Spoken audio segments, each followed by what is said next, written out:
Most people would refer to this, that, and these as tanks. But these actually aren't tanks, these are self-propelled guns. And in today's video, we're going to go over the differences between a tank and a self-propelled gun.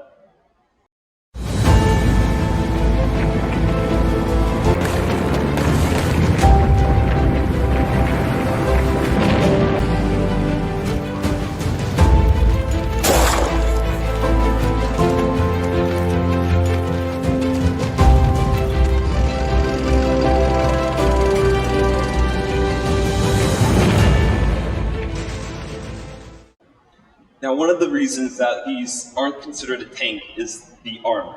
These are much lightly armored compared to an actual tank. The reason for that is because a tank is a main fighting vehicle.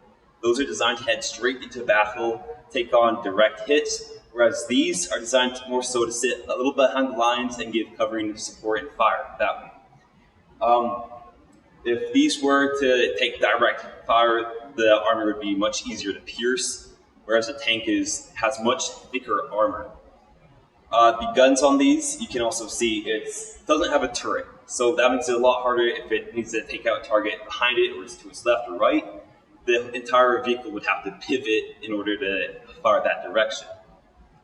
Now, later variants of self-propelled guns did have turrets, like the M109. Those later had turrets and things, but they were still self-propelled guns. Now, one of the reasons that they actually used self-propelled guns was because it replaced the regular howitzer like this.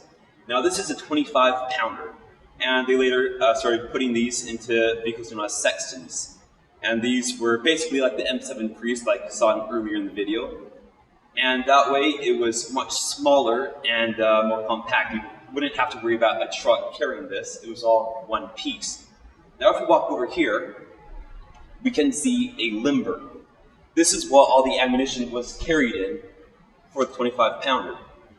Now, how they'd carry it was they'd attach the limber to the truck here. This is a FAT, a field artillery tractor. So they'd attach the limber to the truck. They'd then attach the gun to the limber, and it would sort of be driven sort of like a train with different components to it. Whereas a self-propelled gun, you've got all of it compacted into one vehicle. It's got tracks, so it's able to cover some more rougher terrain. And you don't have to worry so much about getting out of a position, having to hook up the gun, hook up the limber onto the truck, and taking off this way. You can just take off with everything as a part of it.